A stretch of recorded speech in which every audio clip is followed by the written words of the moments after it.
મારી ચેનલ હસુ પટેલમાં આપનું સ્વાગત છે। આજે હું તમારી સાથે શેર કરવાની છું આથેલા લીંબુનું ગળ્યું અથાણું। આ અથાણું ભાખરી, પરોઠા કે થેપલા સાથે ખૂબ જ ટેસ્ટી લાગે છે અને ખાટું મીઠું લાગે છે। તો ચાલો જોઈએ આથેલા લીંબુનું ગળ્યું અથાણું બનાવવાની રેસીપી। આથેલા લીંબુનું ગળ્યું અથાણું બનાવવા માટે મેં અહીં લીધા છે 10 નંગ આથેલા લીંબુ, 1 વાટકી તેલ, 2 મોટી સ્પૂન લાલ મરચું પાવડર, થોડુંક નિમક, અડધી વાટકી રાઈના કુરિયા, 1.5 ટીસ્પૂન વરિયાળી, 1 વાટકી ગોળ, 2 તજના ટુકડા, લવિંગ અને કાળા મરી લીધા છે।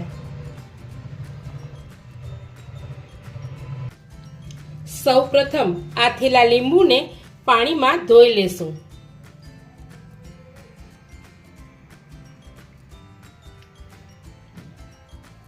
લીંબુને સરસ રીતે ધોઈ અને એક વાસણમાં લઈ લેશું।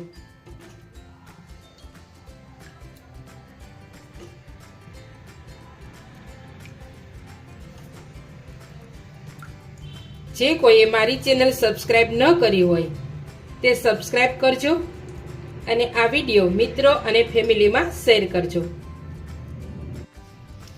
બધા જ લીંબુને મેં પાણીમાં ધોઈ અને હોલવાળા વાસણમાં 5-10 મિનિટ માટે રાખી મૂક્યા હતા, એટલે પાણી બધું જ નીતરી ગયું છે।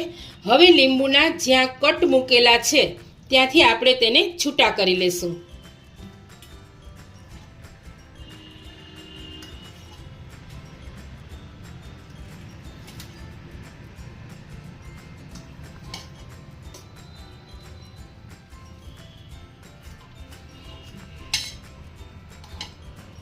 આ રીતે બધા જ લીંબુના કટ મૂકેલા છે ત્યાંથી આપણે એને છૂટા કરી લેવાના છે।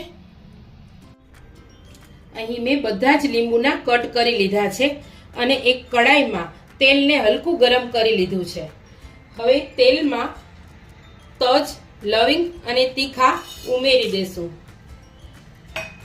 સાથે સાથે થોડી હિંગ પણ ઉમેરી દેશું અને તેલને હવે 10 મિનિટ માટે ઢાંકી દેશું, જેથી કરીને ઉમેરેલા મસાલાની સ્મેલ તેલમાં સારી રીતે બેસી જાય। હવે 10 મિનિટ થઈ ગઈ છે અને આપણે ઉમેરેલા મસાલાની સુગંધ સારી રીતે તેલમાં બેસી ગઈ છે।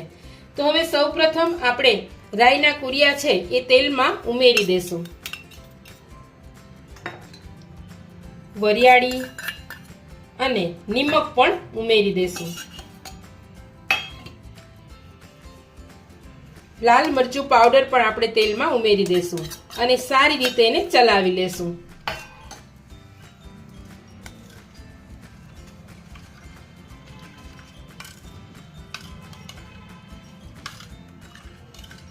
લાલ મરચું પાવડર અને રાઈના કુરિયા સારી રીતે તેલમાં મિક્સ થઈ ગયા છે।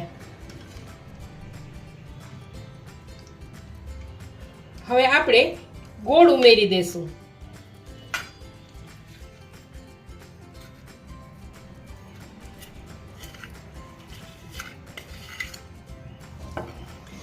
આથેલા લીંબુનું આ ગળ્યું અથાણું ખાવામાં ખૂબ જ ટેસ્ટી લાગે છે।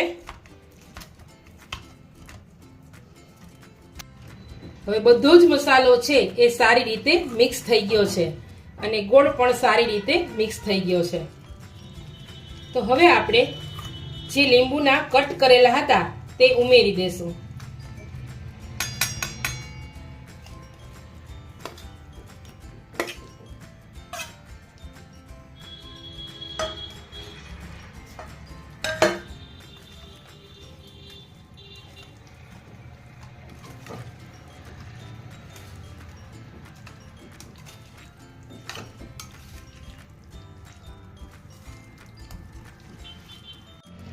લીંબુના કટકામાં મસાલો સારી રીતે મિક્સ થઈ ગયો છે। હવે આ તૈયાર થયેલા અથાણાને વાસણમાં આપણે 1 દિવસ માટે રાખવાનું છે અને દિવસમાં 2-3 વાર ચલાવે રાખવાનું છે, જેથી કરીને ગોળ છે એ સારી રીતે મિક્સ થઈ જાય। ત્યાર પછી બીજે દિવસે આપણે અથાણાને કાચની બોટલમાં ભરી લેવાનું છે।